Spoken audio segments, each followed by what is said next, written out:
मिठू तोता और रानू चिड़िया सुबह से बैठे हुए थे। तोते भैया अब चलें, ये किसान तो घर जाएगा नहीं और ना ही हम किसान की मकई खा सकते हैं।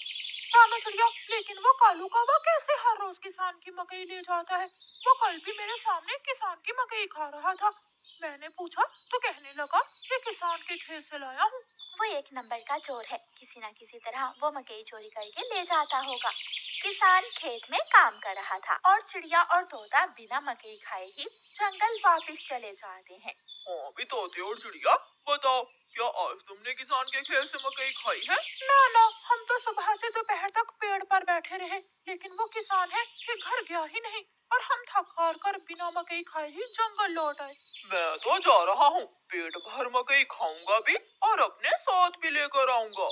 कालू कौवा इंसानों की बस्ती की तरफ जाता है। कालू कौवा किसान के खेत में जाकर किसान से कहता है, किसान, तुम्हें तुम्हारी पत्नी घर बुला रही है, तुम्हारे घर में मेहमान आए हैं। अच्छा, तो मैं जल्दी से घर जाता हूँ। काफी शुक्रिया जो तुमने मुझे बता दिया। किसान अपने घर चला जाता है और कौवा मजे मजे से किसान के खेत से मकई खाने लगता है।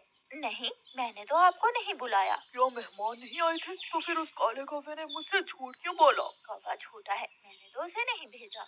कौवा पेट भरकर मकई खाता है और कुछ मकई अपने साथ लेकर वापस जंगल लौट जाता है। कौवे कौवे, एक मकई का भुट्टा मुझे भी दे दो। ना, मैं तो मकई का भुट्टा किसी को नहीं दूंगा, बहुत मुश्किल से लाया हूँ मैं। कौवा चिड़िया के सामने बैठकर मकई का भुट्टा खा रहा था और चिड़िया के मुंह में पानी आ रहा था।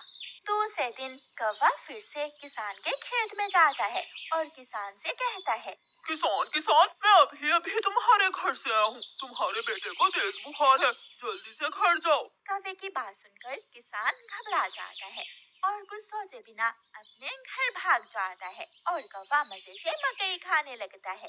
कहाँ है मेरा मुन्ना? मुन्ना तो बाहर खेलने गया हुआ है। क्या मेरा मुन्ना ठीक है? हाँ, मुन्ना तो बिल्कुल ठीक है। तो फिर इसका मतलब आज फिर उस शरारती कौवे ने मुझसे शरारत की है। उसने मुझसे कहा कि मेरे मुन्ने को बुखार है, मैं जल्दी घर जाऊं। वो कौवा जरूर आपको घर भेजकर खेत से फसल खाता होगा। मैं कल देखूंगा वो कौवा कैसे मुझे उल्लू बनाकर मेरे खेत से मेरी फसल खाता है।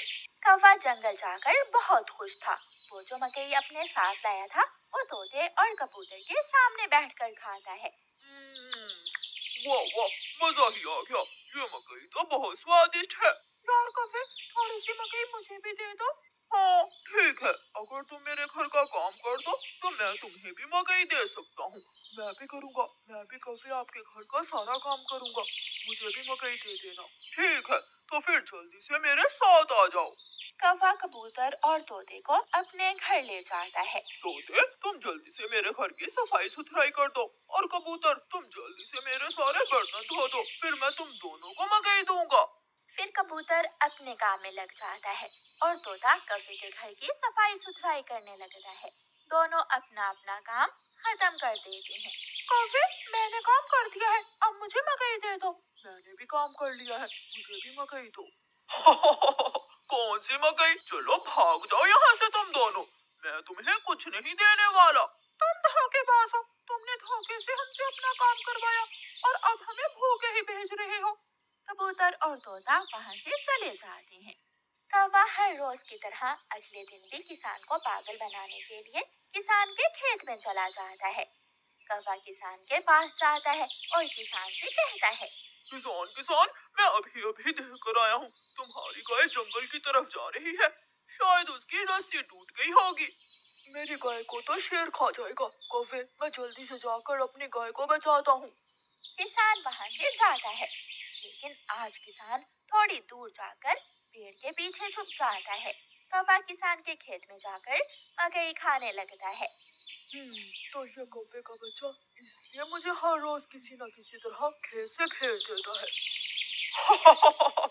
जब तक मेरे पास बड़ा दिमाग है, मुझे किसान की फसल खाने से कोई नहीं रोक सकता। किसान के पास बंदूक थी।